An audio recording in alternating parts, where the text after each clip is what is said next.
Thanks for joining. Yeah, thanks for having me. To recap, we met at Edelman, Yes, we did. and that was awesome because of all the people there, I think I enjoyed chatting with you the most. Oh, that's good. Thank you. But I think, you know what, though, actually, at that discussion, though, I felt like you had some really good perspectives, though. Like you were talking a lot about more focus, particularly on like skate and surf brands, particularly in sort of like where, like, I guess which I think was a bit of an ongoing theme with those brands and sort of like where have they what's happening with them, what's going on, and how are they, and like how do you connect with people or whatever. So I don't know if you've had thoughts like since then about like anything about those sort of things. I'm curious to hear about that. I know you're supposed to be talking to me, but I'm curious to hear from Yeah, well, I mean, that's kind of my world. That's yeah. what I grew up with. So it's also of great interest to me just because I did grow up surfing and whatnot. So I'm very curious to see the direction that the surf brands are taking and how that sort of, I think at least I can't speak for the rest of the surf brands, but I've always had a little bit of a jealousy of the success of the skate brands and the snow brands just because I Mhm. think they have a broader audience Right, and a right, broader customer base. right. But regardless, I mean, they're all very loyal to the brands that are there, and especially the legacy brands. And it's kind of sad to see Yeah, the the changes that have gone on in that industry. So, right. Yeah. And I feel like it's been more prominent since the pandemic. Like I think like I felt at least where I live over like Hermosa Beach over, in LA. So a bit of, a surf sort of zone, if you will. And like, during the pandemic, a lot of people picked it up. But then I've noticed since then, like a lot of the stores have closed that carry, right. all the brands. And so like if, for the casual consumer who's just, you're just looking for like say a bathing suit or whatever, doesn't know, may not be hardcore, but still those type of purchases keep the brand afloat. They no longer have those sort of casual interactions with them because they can't just walk by a store or go in and like sort of see that. And I think we're seeing that like, all over the place. Like more and more brands are just shutting, like they're sort of their storefronts are shutting down. And I think it's a lot harder to casually come across them online unless you're in that algorithm already. Yeah, exactly. And I mean, on one hand, you have okay, so the paradigm has shifted to the point where e-commerce has become your casual interaction with a new customer, right? However, how does that customer, how does a core surf brand or a smaller sort of mom and pop shop that you would have sort of stumbled upon on Main Street? Right. How does that brand online compete with an Amazon or Right. like an Amazon Essentials or something? Yeah. It makes it an interesting an interesting situation. Right. And I guess it depends on like what's the end goal and I guess what does success mean? So is the goal, which I feel like surf brands particularly are very like we want to stay with their audience. They're very, they don't want to sort of expand beyond that. It gets challenging because then you can't make money. So Right, it's that like to catch be successful. 22. Yes. Yeah. It's really like a lot of the core audience of like the surf community Yeah. sort of stuck their nose up at Quicksilver and those sort of brands when they started appearing in Nordstrom. It's like, oh, Yeah. you've sold out, man. Yeah. At the same time, when Quicksilver starts sponsoring world tour events because they have the money. Right. Right. That's right. Yeah. So Yeah. now what's the best outcome? And in the same way that people look at bands who quote unquote sell out, right? Yeah. I saw Yeah. this really interesting thing. I forget who it was, but it was a guy talking about artists quote unquote selling out. Mhm. And the argument was, so wait, are you saying that opening your doors to a broader audience to enter into your world of creativity is a bad thing? Hmm. Hmm. Like Right. Right. surely not, right? Right. Right. So, and it's kind of like the Harold Clurman quote of truth is hard to take, and it tastes bad. So it's like castor oil. So what you do is you make them laugh, and when their mouths are open, you pour a little bit of truth in. Right, right, Similar thing with like, okay, so you want a commercial success. Let's say you're a writer, and so you write a book or a right. screenplay for that matter.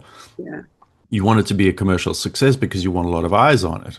What good is a message if only a few people hear it? right, right, Now, right. translated to brands, you could go, okay, what good is a great pair of board shorts or a good bikini if only three people buy it? Right, right. And they're not going to be around. We can't, we no longer can consume it for those who are really into that brand. So it's almost like educating the audience. Like, okay, we do have to have some level of success. And I guess it's for the brands, they have to reach a certain point where they can sort of operate on two levels where you can operate with like, okay, we're still focusing on our core audience here, but we still have this other brand portion of our brand that is in Nordstrom. But that takes a lot of money and a lot of, just capital to get to that level, which I think most people don't have that luxury of doing that or getting to that point.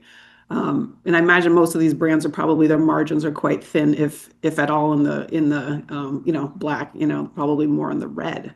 So Hmm. I don't know where they can go with that. It's I have a cousin of mine. He owns a Finn brand for DRD4. I don't know if you know them, and he's like an old school like surfer dude, and he's just like retired at home. He just does it out of his home, and he does really well. And he just does put some posts on social media, and it's sort of has taken off.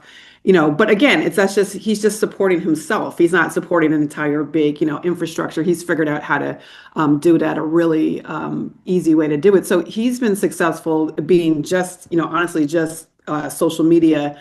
And he's not, again, this is someone who, although he's like super great shape, he's 70, so it's like he's not, going into like Google and all these other type of things to really expand the audience, just letting it go organically. And it's really worked, but that's a really small niche thing that he can do. And he's also, I think at a certain point, he always says, well, and then when I'm bored of it, I'll let it go, So it's like he Hmm. has that sort of luxury to do it it's a great retirement plan. I love it. But, it's not, if you're, again, a brand like whatever a Billabong or previously known Quicksilver, how do you sustain? So that's really hard to do, especially with this fickle audience these days. I think that's part of the challenge too. It's just people are get so quickly to dump on a brand or so quickly to move on and your yesterday's news. So keeping them engaged is really challenging. Yeah, that loyalty of customer base and loyalty of community it really does count for a lot.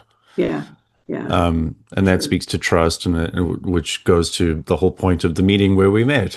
I know, right? Exactly. But then, like, I always wonder, it's like, how long can you keep that trust? Like, I feel like at a certain point, like, I mean, if you look at the sort of arc of, like, even Nike right now, it's really interesting because obviously beloved brand forever, especially in the U.S. I'm not sure. In South Africa, I feel like probably more like your guys are probably more Adidas, Puma kind of, brands. But, Nike, forever, then suddenly, they made a couple, I think, and I would say one bad decision on how they, decided to do their retail. And they just sort of lost the audience or other brands sort of just came up and it's been really a struggle for them to get back. I think they kind of thought, oh, we'll just jump back in and do what we were doing before. And you've even seen the pattern of people who they've hired who are like, from their heyday, they came back and they're, trying to, recreate that. And it doesn't seem to quite be working. And their stock price, has not elevated much. I don't even think with that partnership that they did with Skims, which I think they kind of thought was like, printing money. And I don't think that quite even elevated them to the next, like where they wanted to be. I also think that that partnership was not really aligned with what the core brand is. And so I think it felt like a little desperate, I think. Yeah, it feels a little bit, and I don't know that this is the best analogy, but it feels a little bit like when Apple was going through its sort of Oh, yeah. reaches and withdraws with Steve Jobs, and then they were putting out what do you say? And in the time I was gone, you developed a grand total of zero new products. And so Yeah. it feels like reaching and trying to be clever for clever's sake, Hmm. but going back to the core values of the brand, which is make great products and Yeah, then promote those products with really awesome marketing and advertising. right, And if you right. look at when Nike was at its absolute peak, Hmm. like say 20 years ago, right? Hmm. Hmm. When every major city had an Apple store and a Nike store, and it Yeah, was just like those were the things to do, right? If you look at the model of how that was being presented to the public, it was very similar. It was like, number one, have a great product, right. and number two, promote it with excellent marketing and advertising. Right. And experiences, like those stores were like you went just to see them to go in there because it was like, oh, this is so Yeah. cool being in this space, and I guess that's the thing when you're online now, you can't sometimes you can't even control it because we're buying things off of Amazon. We're in this like cheesy, interface that we have no choice but to use. And like how do you control it? I think Apple has done a good job of it because even within Amazon, Apple still like when you get to the Apple portion that they own, it feels very like okay, this still feels a little different, a little sexier, a little on brand. Their stores clearly just because of the product, like you're going to go into the store when you have a product, when you have an issue with your laptop, the fastest way is like, let me just go into the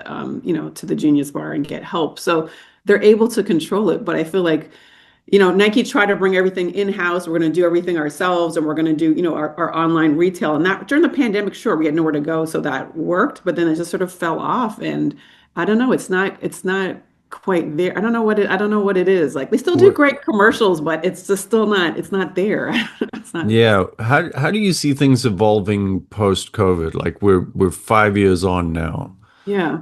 How do you see things changing since then and into the future from here? I mean, I think it's so hard now. I just think, obviously, I teach at USC, so I'm around Gen Z all day, every day, and seeing the level of distraction that they have, it's unbelievable. I don't blame them, and like because they're in a classroom, they have a laptop up, even if they're supposed to be paying attention, you can't help but, hey, let me just see what the price on this product is. Oh, my friend just messaged me. And it's that all day long. If that's at a university where they're paying a lot of money to go to this school and that's what they're doing, how do we can't, get their attention anywhere, even we were talking about just, advertising and, billboards, at a home, we used to be like, that was the, creme of the creme, like next to Super Bowl ad, it was like getting this big billboard. That was it. And, when I'm in the car with my kids, I have two teenagers and, they never look outside the car. They're on their phones, the whole time. So it's like, how do you get that? How do you, get their attention? And I think this idea for, especially during the pandemic, it really took off with like influencers and whatnot. I think, I don't know, I am not a big fan of where it sort of evolved to. I think because we can all see, we can see what's going on. It's pretty obvious. Okay, yeah, they think this is a really great drink until someone else gives them money for another drink. And this is a really great drink. I swear this is we don't feel the authenticity. It helps with alert a certain brand awareness. I've not heard of this brand before. This person said it's great. Okay, at least I might check it out. I don't know if I'll purchase right away. So I think it's, moving them down the purchasing path. But it's just, I think we don't think it's authentic anymore. So I don't really, I can't see like that. It used to be like, oh, you got to get, you have to get influencers to do this stuff. I don't know if that really is the case because you have to be, does this person genuinely, are they invested in this brand? Do they really think it's great? Like, and I don't know if I would Yeah, the trust. cat's out of the bag at this Right. point. I mean, maybe in the beginning days of influencer marketing, it was that Totally. where it's like, oh, so and so said so, I should try it, Right. but it now has probably possibly slightly more impact in terms of like, okay, like you say, now I know what that thing is. Right. But in terms of conversion to actual sales, Right. it probably has about as much impact as like a designated ad at the top of a Google search Right. result. Right. It's like, Right. well, we Right. know it's an ad, so Right. you're Skipping right shouting over in, it. yeah, you're yelling into the wind right now. Yeah. So I mean, like I know I'm sort of saying what the problems are. I don't know what the solution is. I mean, I think with anything, it's you're constantly hitting them on multiple ways, but it just seems like you have to do it on so many different touch points that it's exhausting. Like I just, and I mean we've seen that too. Like when I just before I came on this call, I just got like an email that was like, you still have these items in your shopping cart. I was like, oh right, I got to do that. Like so they're just, they're constantly sort of stalking you, and even when you're having your conversation with somebody, suddenly those I'm sure after this I'll suddenly get, inundated with ads for, whatever, some other for Nike some and product. Apple, because they're all listening. Exactly. Exactly. But yeah, it's just you have to work so hard to get someone there. And I think what I do love about digital, what I thought was really cool is how niche you can get and targeted you can get. Like to say, hey, Hmm. if this person's following this athlete, they're probably really, especially something like surf. Like it's not just like, I don't know, like a basketball player that just might be whatever, because that person's like, LeBron James, he's just someone who just in culture is of relevance. But if you pick a more niche, player or, again, like where I think like surf or skate is really good, those people are really interested in that item. So you can really, and say, hey, we're doing an activation in this town. We can, really target them. So that's pretty cool that you can do that without having to just sort of like throw things out into the wind and hope people pay attention. But I just think that I think the continuous we're being inundated by so much information. I think that's going to shift our habits. And I don't know about you, but I've been like trying to like get off of social. I love Instagram from the standpoint that I hear about new artists, I see what people are interested in and what's happening in culture. But at the same time, it's just like, half of my ads just keep coming up that are like, especially like after like I just turned 50, it's just a whole bunch of like, middle age, like stuff. That's just, like, you're probably experiencing this type of stuff. It's like, get inundated with all these ads. And I'm like, what is, I'm not here for the ads. I'm here for the other part. So it's not the best use of my time. Um, Right.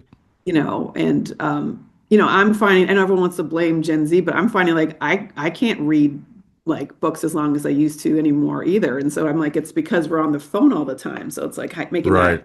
making that Well, shift. I have this hope that there'll be a sort of swing of the pendulum, right? Yes.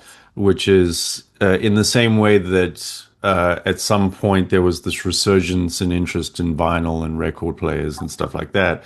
There's Yeah. also, and I have a teenager too, so I've seen him and his friends start to really get interested in 90s music and CDs, where that's become the Really? Where can thing. you find that? That's so cool. Oh, I handed off like a whole freaking package of them. I was like, oh, and you'd like this one, you'd like this one, and here's I Stone know you're Temple like, let me Pilots, just and go right here. It's been sitting here waiting for you. I was like, oh, and have you heard of Counting Crows? And it's like but then it becomes this fun sort of generational connection thing where what's nostalgic to us is new to them Right. and is also sort of hipster in a way. Yeah. And so there's this return to the analog. And I know some people who have to have a physical book in their hands. I'm one Mhm. of them, Yeah. and but like a lot of people I know are that way. Yeah. And so there is this return to the analog, which is I think a good thing. Agree. And because it does, like if all you are is digital, then we become an electronic society, Yeah. and that's a bad thing Right. Right. because there's no time to actually look up at the physical world and interact with it and being part of that physical world, other people, right? Right. So I think Yeah. my hope is that the pendulum will swing at least to some kind of Happy medium. yeah, like a happy medium or like a temperateness, let's say, you Mm-hmm. know. Hmm. Yeah. So But I think I've noticed with marketing or just any sort of, PR and activation that people love, an in-person like experience. They still love that. But where I get nervous is I feel like a lot of people love it because they're trying to take photos to share digitally.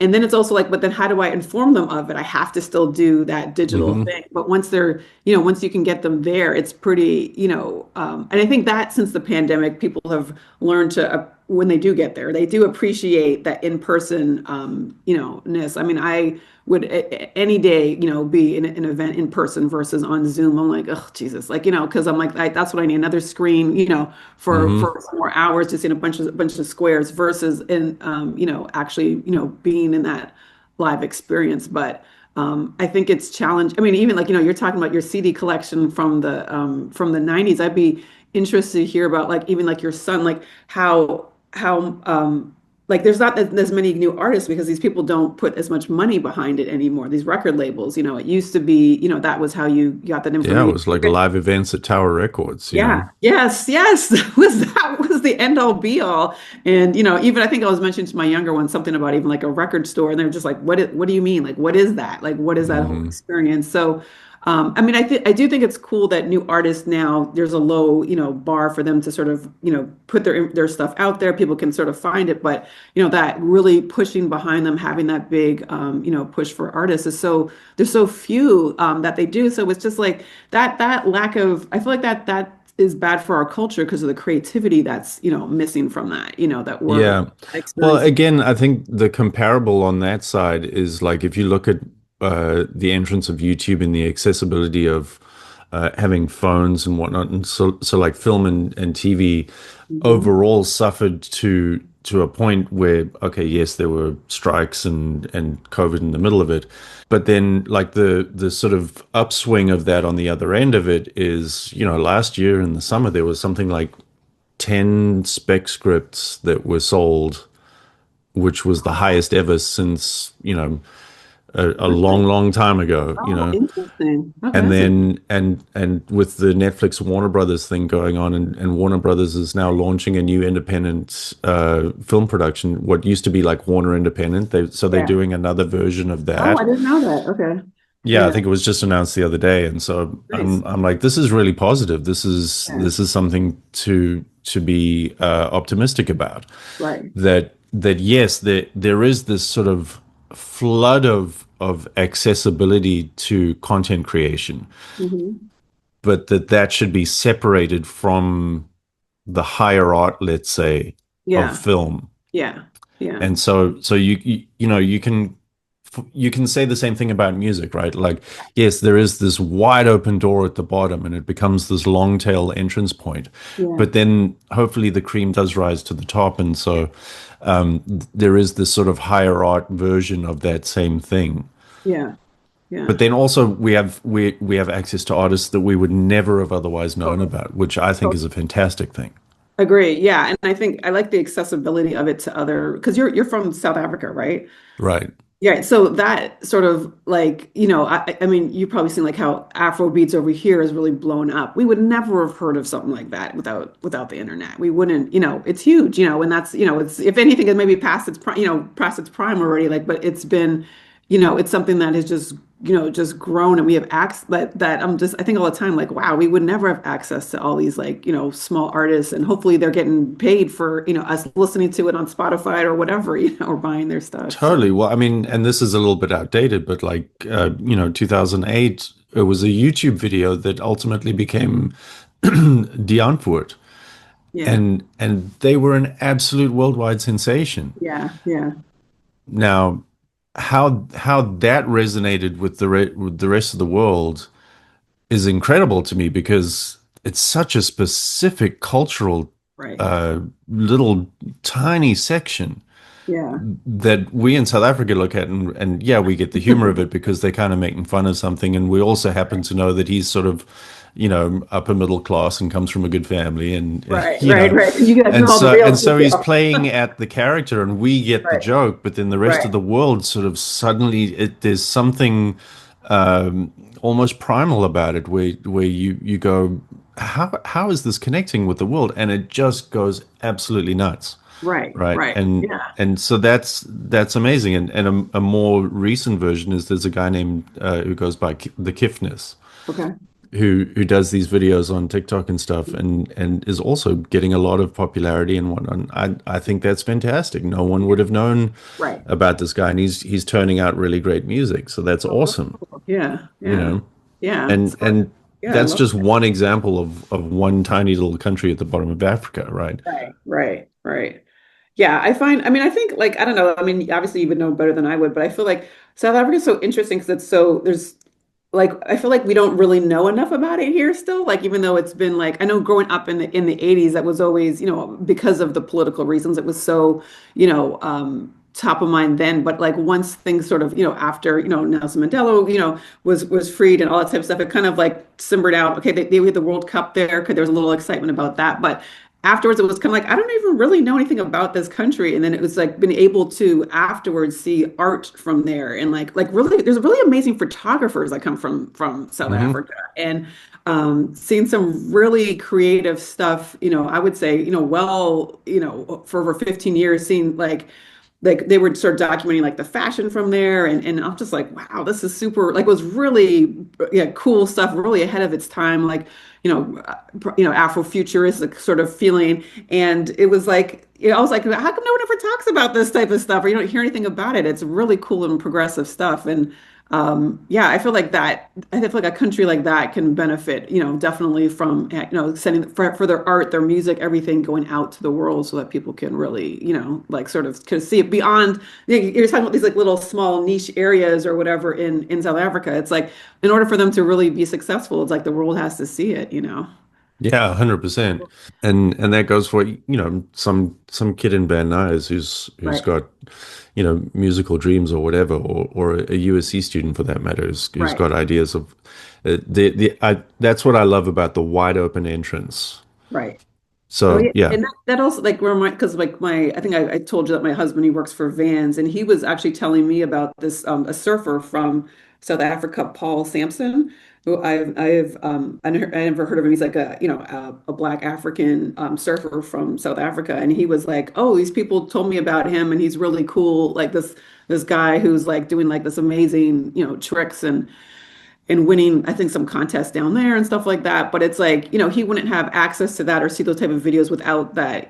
Before they probably would have like maybe someone would have figured out who he was and sent him a VHS tape in the mail, and maybe one day it would get there. But now it's just like, oh, here's a link, here's a video on him, here's highlights. You can see him in an interview. It's pretty cool that you can do that, like with that type of access, and potentially what that changes for this guy, this surfer, like getting sponsors or getting whatever in a bigger, wider aspect. Totally. I'm extremely jealous of the access that the surfers have nowadays, because in my Yeah. day it was exactly that. It's like if you could find someone who had a video camera, Right, right.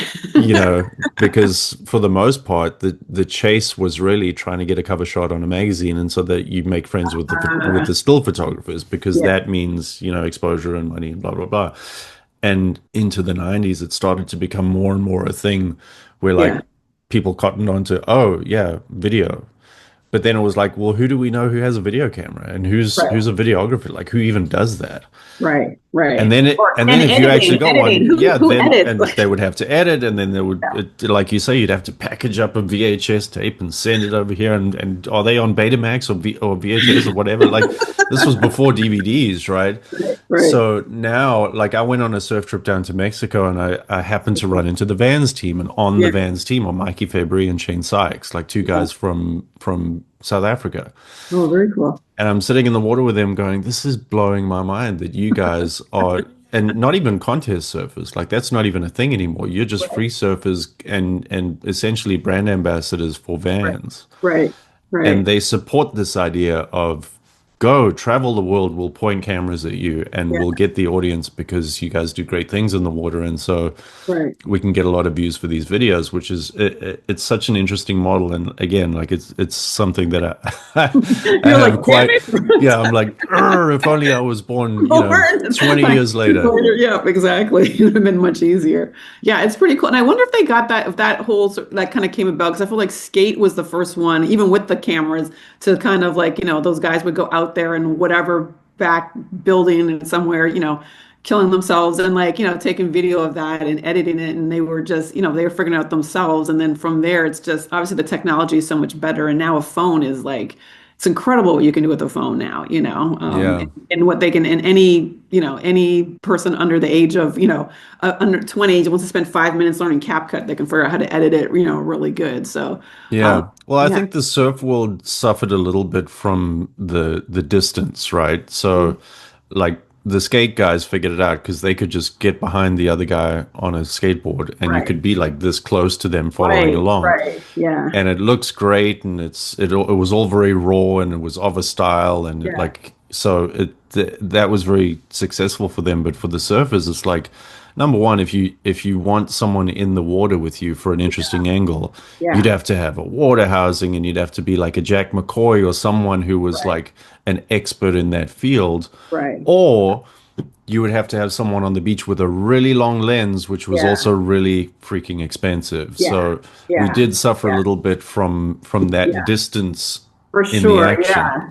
Oh, for sure. And I think the really good shots that you see are like, you see it from the wave perspective. So that person has to be surfing as well, or something, got to be somehow in that water, which from my, like, I'm not a surfer, but my understanding is it's very, can be very dangerous to be in that water, in those type of Can be waves. sometimes, yeah. So yeah, like for the really big ones, that are like insanely impressive. And I think, yeah, you miss those shots. Like when I think I've seen, there's been some footage that's going around about some super, like these, you always have these ones that are like someone's on this ridiculously big ass wave.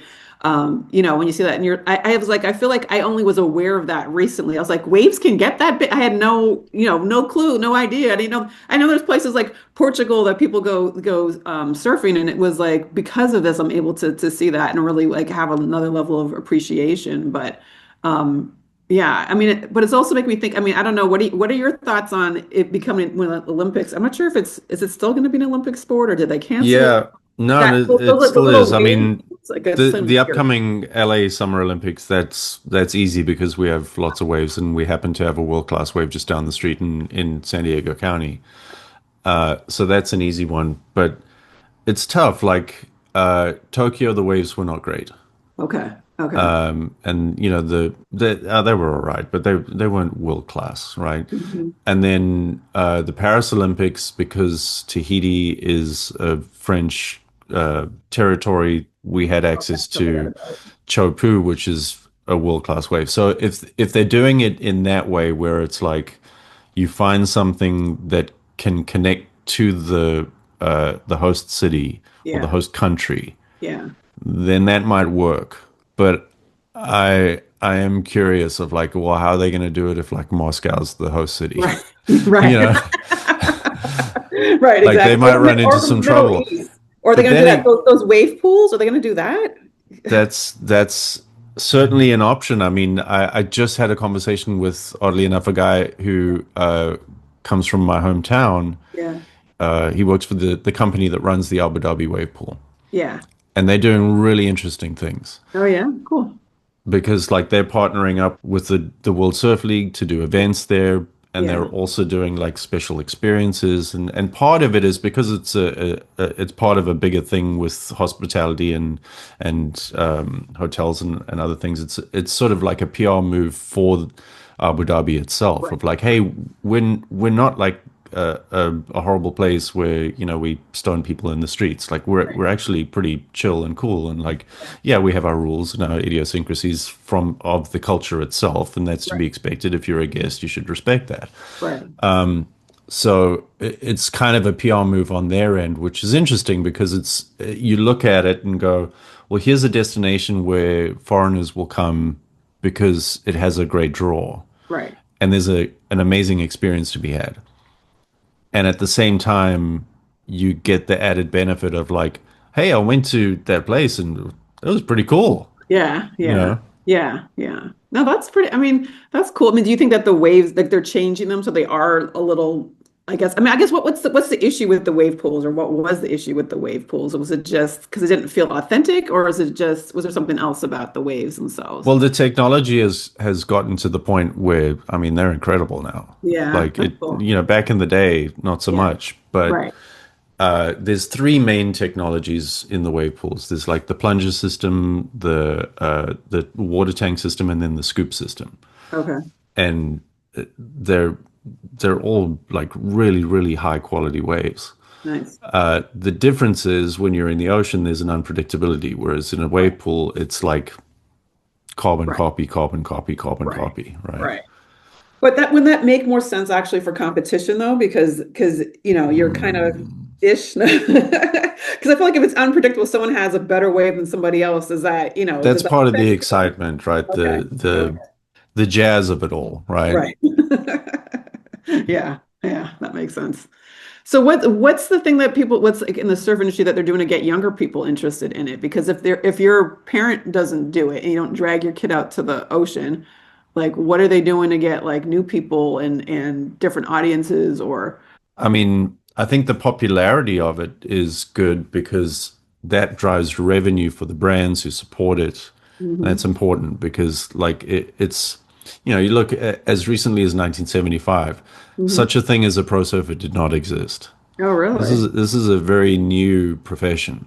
I see. I see. So, and even in the 80s and 90s, it was like you couldn't make a living really unless you were like the number one guy. Right, right, right, And so it's only in the last like 25 years where it's become something that can actually sustain you and make a really good living for right. someone where, now the guys have homes and, they've got really good sponsorship deals and all of the rest where like they're sort of in the conversation with, like some of the most popular people in Brazil, for example, are like Neymar, the football Yeah, player, and yeah. then Gabriel Medina and a few other guys who are like world champion surfers. So it's changed to the point where it's now a sustainable thing I and a see. viable thing. Where back in the day it really wasn't.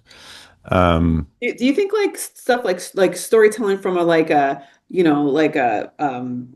Netflix Drive to Survive type model would really, increase the the popularity or something they like tried that? that and it kind of flopped. I I I had the same idea where I was watching Drive to Survive and I was like, this would be great for surfing. Yeah, because I feel like it's all that more drama than it is in that, like more soap opera in there. Yeah, they did one season on Apple, and Yeah. I don't know that it got the audience or what the issue was, but I watched it and I was like, I don't know, I don't get the same feeling as like, Yeah.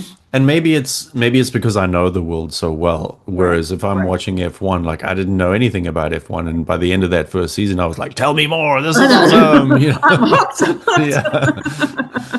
And hooked. so maybe people had that experience watching the surfing one, but I don't know. I'm not sure what happened with that. Right. Oh, that's interesting. Well, maybe someone else does it and does it better or something. I don't know. Like Who knows? opportunity there. But it has everything that you want though. It's like good looking young people, waves, water, great places all over the world. It's like has everything there. It's just, a matter of but also Apple too. I don't know if that's always the best place to sort of not everyone has Apple, whereas everyone had Netflix, particularly during the pandemic, which I think is Right. that kind of helped with the drive to survive. Because I think even during the pandemic, it already was like maybe two seasons in, and it wasn't, then all of a sudden everyone's like at home, just like, all right, I guess I'll watch this, and then it was like, oh, Yeah. hooked. Who knows? Maybe they'll try again. I mean, Yeah, Netflix has all the money in the world. So, yeah, yeah. hey, Netflix, I are you know. watching? I know. This is your opportunity. Yeah. Cool. Well, this is awesome. I mean, I've really enjoyed this chat. So Yeah, thanks for joining me. I feel like we yeah. could keep chatting for hours. I know, I know. I want to hear more about stuff that you're doing and stuff like that you're working on. But yeah, I should see about maybe if you would want to come to campus, talk to a class or whatever, we're Oh, doing I'd love that. we like to get, real people in there so they can kind of get a sense of what's happening in the world and like people's perspectives on things because fortunately I feel like often which is nice about Gen Z, but they kind of like can be very like, oh, it's just gonna be great. I'm gonna go into the world, I'm just gonna do whatever. It's like, all right, well, let's let's let's hear Good what's luck really with going that. on. Let's keep that, so it ends up being a big disappointment when they're like, oh, this is what work means, so but just Right. understanding like just different different things and what different brands are doing. So yeah, would love to have you sometime. So Yeah. let's keep Would chatting. be Okay, really Mike. happy to do that. Yeah, Absolutely. awesome, cool. All right, thank you so much. Yeah. Talking Thank with you. you. Thanks for joining me. Yes, We'll talk chat to you. again soon.